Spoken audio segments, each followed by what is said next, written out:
The story you're about to hear isn't simply about a ruler gone wrong.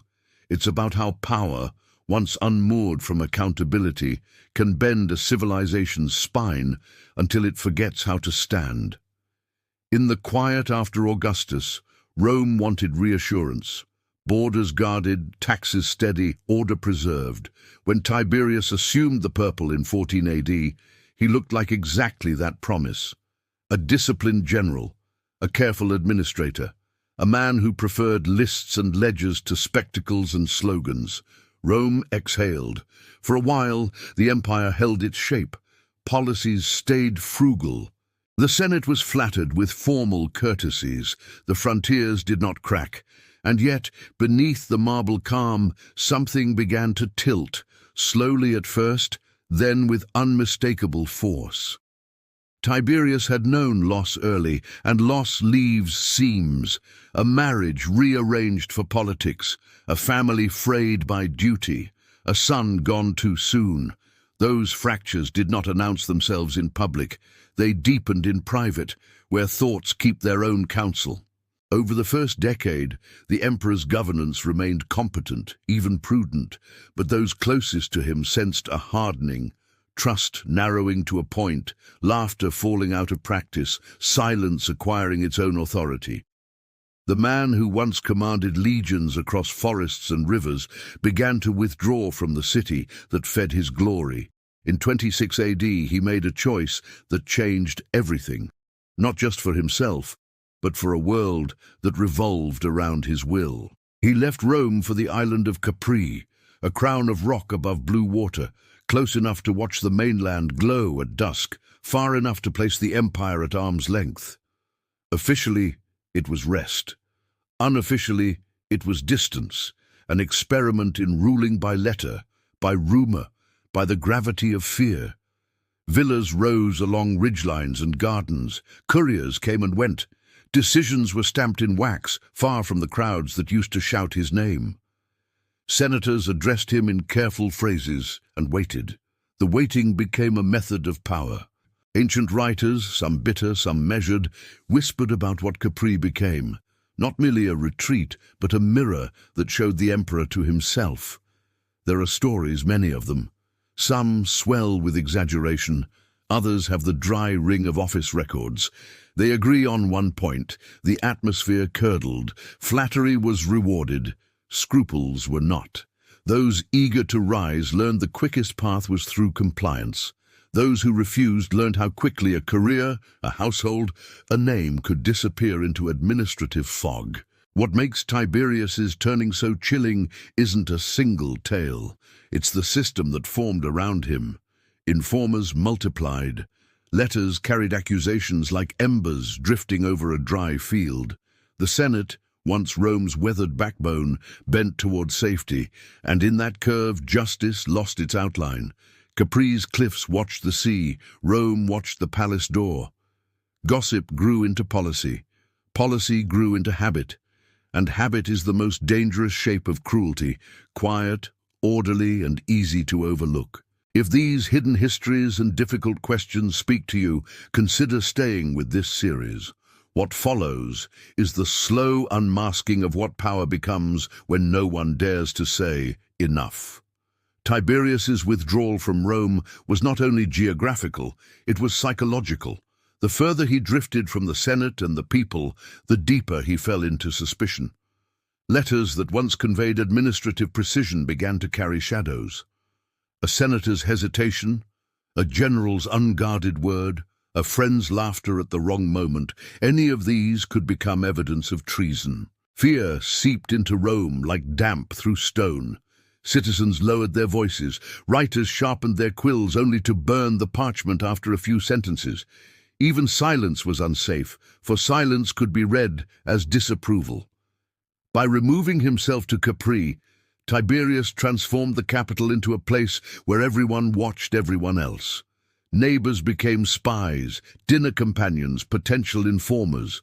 The professional delatores, accusers by trade, flourished in this atmosphere. A single accusation, whether true or not, could erase a rival and enrich the accuser. Property confiscated, families broken, reputations unmade, such outcomes became as common as the sunrise. Rome's proud tradition of debate and law shrank into a theatre where the script was already written, and the only role for the accused was to fall on their sword, literally or figuratively. Meanwhile, Capri itself grew into a private empire. Its villas gleamed with wealth drawn from the farthest provinces. Officials came not to advise, but to flatter. Ambitious men discovered that gifts and compliance traveled faster than merit. The emperor surrounded himself with astrologers who traced omens in the sky, assuring him that danger lurked in every shadow. Each prediction justified another purge, another execution, another tightening of the circle around him. The empire still functioned. Taxes collected, roads maintained, legions stationed, but the heart of power was locked in a chamber of suspicion. It is tempting to dismiss the darker rumors surrounding Capri as invention, but even stripped of exaggeration, the truth remains unsettling. Isolation amplified Tiberius's worst instincts. He no longer had to face the Senate's eyes or the people's voices. Surrounded only by those who benefited from his retreat, he ruled in an echo chamber where fear was the only currency. Ancient accounts describe Capri as a place where reality blurred, where whispers replaced evidence, and where the emperor's word was indistinguishable from fate. Whether or not every sordid tale is accurate, the undeniable fact is that an empire of millions lived according to the moods of one man. The tragedy of this era is not merely the cruelty of a single ruler, but the way cruelty spread like a contagion. Each official who accused a colleague to protect himself, each senator who voted for execution rather than mercy, each courtier who chose profit over principle, they all became part of the mechanism. In the end, Tiberius's power did not rest on armies or walls, but on the small, daily choices of countless people who found survival easier than resistance. And in those choices, the shadow of Capri stretched across the empire. The years following Tiberius's retreat marked a slow unraveling of Rome's civic spirit. Outwardly, the empire endured. Ships carried grain from Egypt, soldiers guarded the Rhine, merchants bargained in marketplaces from Hispania to Judea. Yet beneath this appearance of stability, the fabric of society frayed. Fear is corrosive. It does not destroy all at once. It seeps into conversation, into judgment, into memory. Under Tiberius, fear became a form of governance more efficient than legions. Why risk rebellion when suspicion could silence a man before he even dared to speak? The Senate, once the guardian of Rome's dignity, sank into a theatre of obedience. Its members, once fierce in debate, learned to read the emperor's moods from afar, bending their words accordingly. They competed to offer flatteries and decrees that outdid each other in sycophancy. A proposal to honor the emperor might be seconded not from respect, but from terror of what silence might imply. The line between duty and survival blurred until no one could tell which was which. Senators who once shaped the destiny of nations became actors in a grim play, applauding on cue, condemning colleagues to death with trembling hands. For ordinary citizens, life became an exercise in self-censorship. Parents warned their children not to mutter in their sleep, lest a servant overhear a stray word. Friends hesitated before meeting, uncertain if companionship might be twisted into conspiracy. Even the poets, Rome's voice of beauty and satire, fell quiet. Manuscripts were destroyed. Stories went untold. The creative flame that once lit the empire dimmed under the weight of suspicion. In its place grew a culture of guarded silences, of polite lies, of anxious glances over the shoulder. Meanwhile, Capri became more than an island. It became a symbol. Its cliffs loomed in the imagination of Romans who never set foot there. They spoke of it in whispers, as if the very rocks could carry their words back to the emperor's ears. Stories circulated of lavish feasts, of gardens blooming in impossible splendor, of courtiers competing to invent entertainments for their distant ruler. Whether these tales were entirely true mattered less than what they represented. The image of an emperor detached from the struggles of his people, consumed by private obsessions while the empire carried on without his visible hand. Yet Capri was not just luxury, it was isolation magnified. In his villas, Tiberius was both absolute master and prisoner of his own paranoia. Surrounded by flatterers and astrologers, he lived in a hall of mirrors where every reflection deepened his fears. He tested his food for poison. He trusted no one fully. Even the stars charted by his seers seemed to whisper threats. In this atmosphere, suspicion did not fade with time. It multiplied. Rome was governed by a man who saw enemies in every shadow, and an empire that must endure his moods as if they were laws. The story of these years reminds us how power, once detached from accountability, transforms not just rulers, but societies. Tiberius may have withdrawn to Capri, but in truth he carried Rome with him, reshaping it in the image of his fear. The result was a nation still mighty in appearance, but fragile in spirit, an empire haunted by silence. By the time a decade had passed on Capri, the empire no longer looked to Rome for its heartbeat. All decisions pulsed outward from the island's villas, borne on couriers who carried not just decrees, but dread. A senator might wake to a letter sealed in imperial wax, its contents unknown, but its weight undeniable. For many, such letters became synonymous with endings, of careers, of fortunes, of lives. The absence of a reply from Capri could be just as lethal as the arrival of one. Silence itself acquired the force of judgment. The climate of suspicion reshaped Roman law into a weapon. The ancient charge of maiestas, injury to the majesty of the Roman state, was stretched until it covered almost anything. To question an imperial poem, to carry a coin into the wrong place, to speak incautiously in private, all could be construed as betrayal. Trials ceased to be searches for truth, they became rituals of fear. Informers were rewarded, the accused were rarely acquitted, and families were punished alongside the condemned. The law, once Rome's proudest gift to civilization, became a mask that hid the machinery of terror. Under such conditions, even natural death offered little peace. Estates of the deceased were confiscated, their reputations destroyed posthumously. Children were punished for grieving too openly, as though sorrow itself could be treason. The empire became a place where emotions were policed as strictly as actions. What was once celebrated as Roman dignity now became Roman silence, a quiet born not of discipline, but of fear.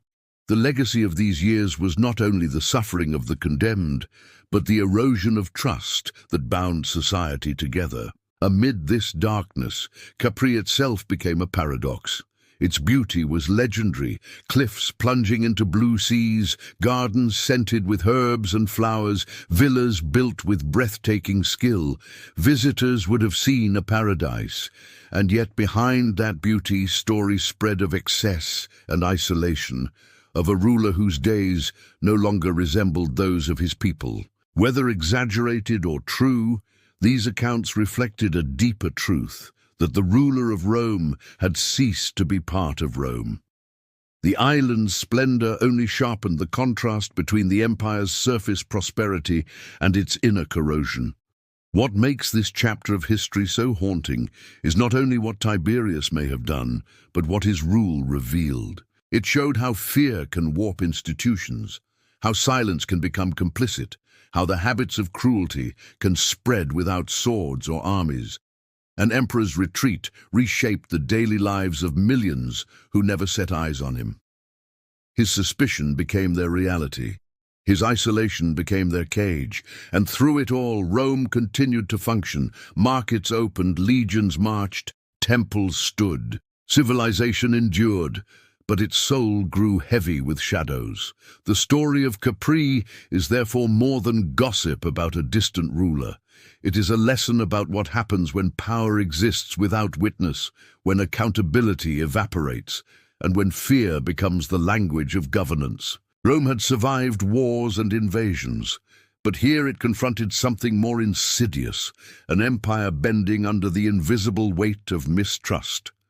When Tiberius's final years approached, the empire bore little resemblance to the one he had inherited. Rome remained vast, its borders stretching from the Atlantic to the sands of Syria, yet the center of its power had narrowed to the thoughts of a single man. In Capri's villas, age deepened his suspicion. He relied more heavily on astrologers to chart his fate, more fiercely on guards to secure his nights.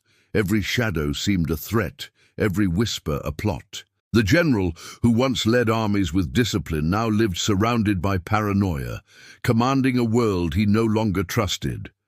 His health declined, and with it the empire's patience. Rumors of his appearance circulated, of attempts to hide his age with cosmetics, of long vigils fearing poison, of erratic bursts of anger. Officials tread carefully, unsure whether a gesture might be read as loyalty or treason. Meanwhile, in Rome, the Senate had withered into little more than a chorus of submission. Decades of fear had trained its members to bow before the emperor's will, even from a distance. The institution that once debated the fate of the Republic now awaited letters from Capri as though they were oracles. And yet, the machinery of empire kept moving. Taxes were still collected, markets bustled, armies defended the borders. This continuity was deceptive. Beneath the surface, morale had corroded. Informers still thrived, families still lived in fear, and conversation remained cautious even among friends. Rome was no longer the vibrant, argumentative society of the Republic. It had become a place where silence was safety, and where the memory of Capri haunted daily life like a storm cloud on the horizon. The death of Tiberius in 37 AD was met not with mourning, but with relief. News traveled swiftly. The emperor was gone.